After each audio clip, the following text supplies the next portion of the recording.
Here, we are going to focus on 3 evidence-based strategies which aim to support your students with SLCN in the classroom and school environment. These strategies are general, so should be considered in conjunction with what you know about individual students' strengths and challenges. The strategies are: modify your language, make it visual, and create a positive school culture. We will now discuss 5 ways teachers can modify their language to support students with SLCN to understand and express themselves.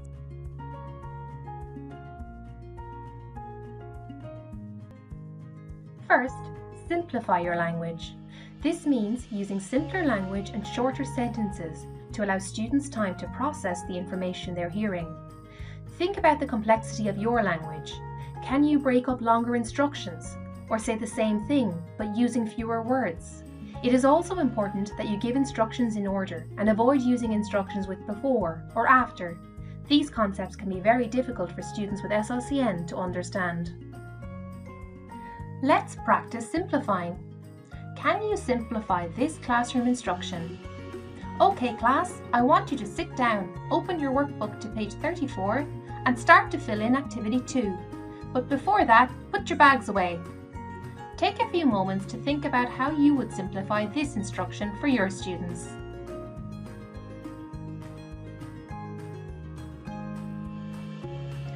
You could say, okay class, I want you to do 4 things. First, put away your bag. Then, open your workbooks to page 34. Find activity 2. Fill in the blank spaces.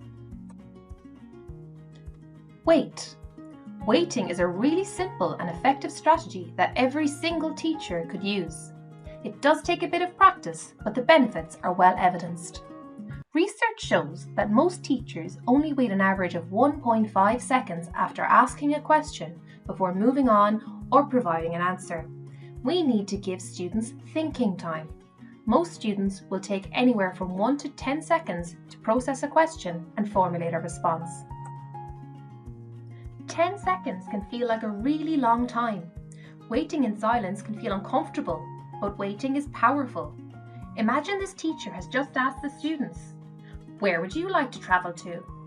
Let's pause and see what 10 seconds feels like.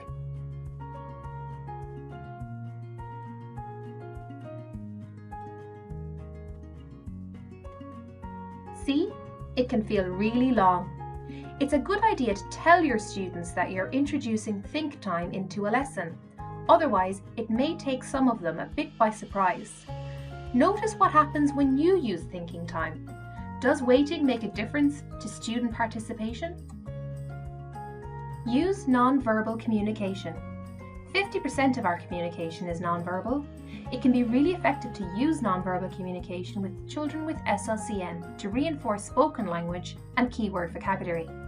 Non-verbal communication includes using gesture, signs, facial expression, eye contact, and intonation. Balance questions and comments. In school, there can be an emphasis on testing and checking if a student has understood the lesson.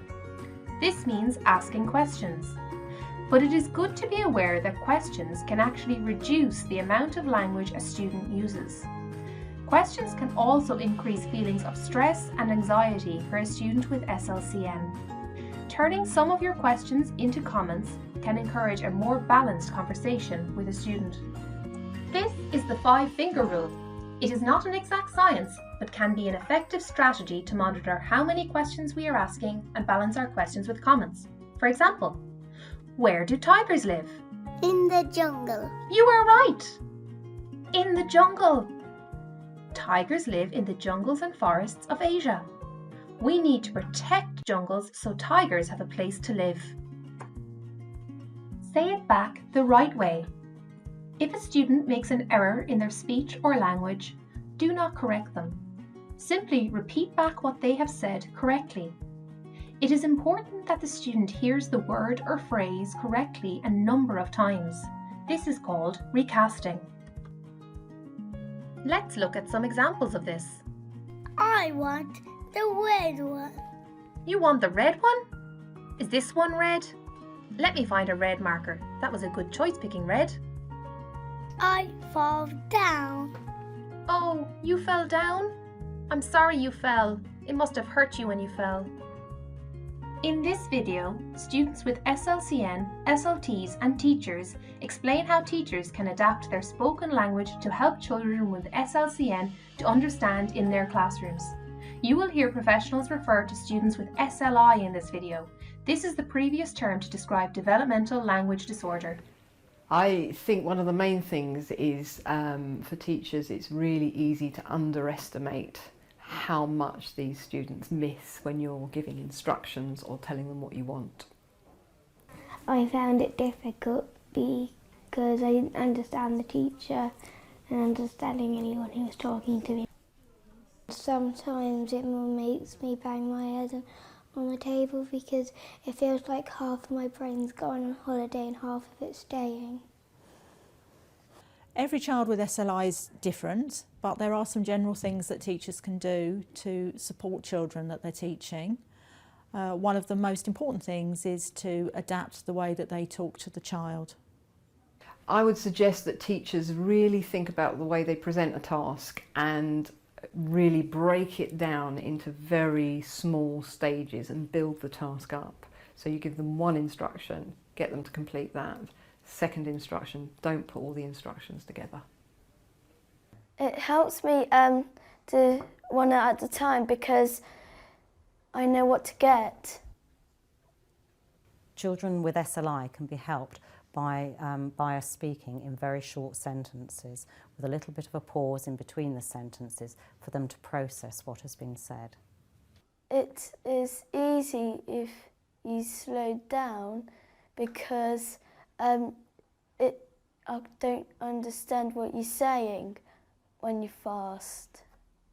Teachers should try and use simple sentences with very simple grammar to help the children understand, and be aware of words like before and after, which are very confusing. So rather than say, before you put your pencils away, give me your books, say, give me your books, then put your pencils away. It's very important to keep vocabulary simple, and an example of this, that instead of asking the children to demonstrate something, you could ask them to show you instead. It helped me what teachers do, like Mr. Hart. He put pictures on the board, and he does and then he says it in a difficult way, but then he says it in a better way what I can understand. And in the first he used hard words, and then he used easy words to understand. Teachers can help me because they talk slowly to use easy words. If teachers are able to simplify their language in these ways, then it makes a really significant difference for the children's learning.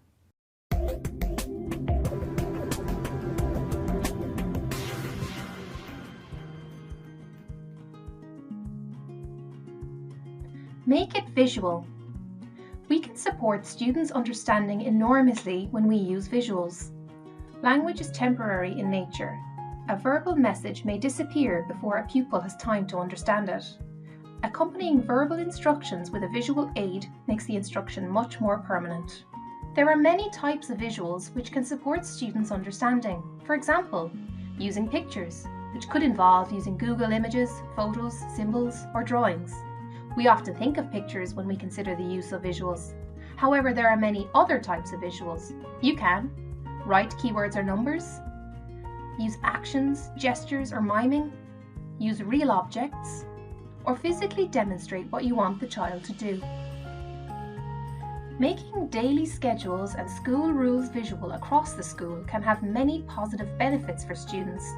It promotes understanding, can reduce anxiety about what is going to happen next, and it can support pupils to understand tricky concepts like time concepts. This video highlights the importance of using visuals to support students with SLCN. You will hear teachers refer to students with SLI again in this video. There are some practical and very simple things that teachers can do to help the child with SLI in the classroom. It's really important to create an environment where asking for help is seen as a positive thing, and to really encourage the children and praise them when they do seek help, when they're not understanding what's going on. This can be very difficult for children with language disorder, especially if they have low self-esteem. Some of the words I don't understand, I can't, so sometimes I'm scared to ask what the word is and what it means. Another good thing is demonstration, showing them what you want and making sure that that visual image maybe stays there so they can look back to it and think, oh yes, that's what it's got to look like, or that's what I've got to do, and they don't have to read it or try and remember it. It helps me when the teachers show me stuff because I know what to do. If a teacher is trying to explain something, I love it when they do it on the board, because then I can actually see it and hey, I got it, type of thing. Because sometimes when they talk so much, like a bit of it will come in my ear, no, some of it will come to me, but then it'll just go out and I would lose it. So when they have it on the board, it's on the board for the whole lesson. Children with SLI can really benefit from lots of visual cues to help them understand language, and therefore using symbols, natural gesture and pictures will really help them to access the language. If someone was going to teach me something, I would like them to explain it first and then maybe do a little diagram or a little answer first for me to visualize it and go, okay, so that's how you do it. Pictures really help me, they do. Better than words. It's really important to keep what you say to a minimum and make sure that you're only saying the things that are really important for the child to understand. Sometimes we tend to use a lot of unnecessary language, which can then be very confusing for the child. It's better to show stuff instead of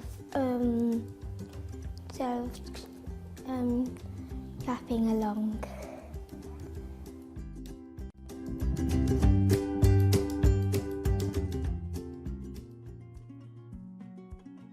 What does a positive school culture around communication look like? We mean a school where all forms of communication are acknowledged, accepted, encouraged, and valued. It also means that children are given a variety of ways to express their opinions about how they learn and what helps them in school.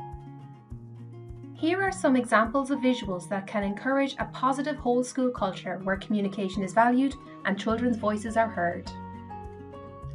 These 3 simple strategies can be used every day in the classroom to support children with SLCN. Modify your language, make it visual, and create a positive school culture around all forms of communication. There are resources to support speech, language and communication needs on the NCSC website.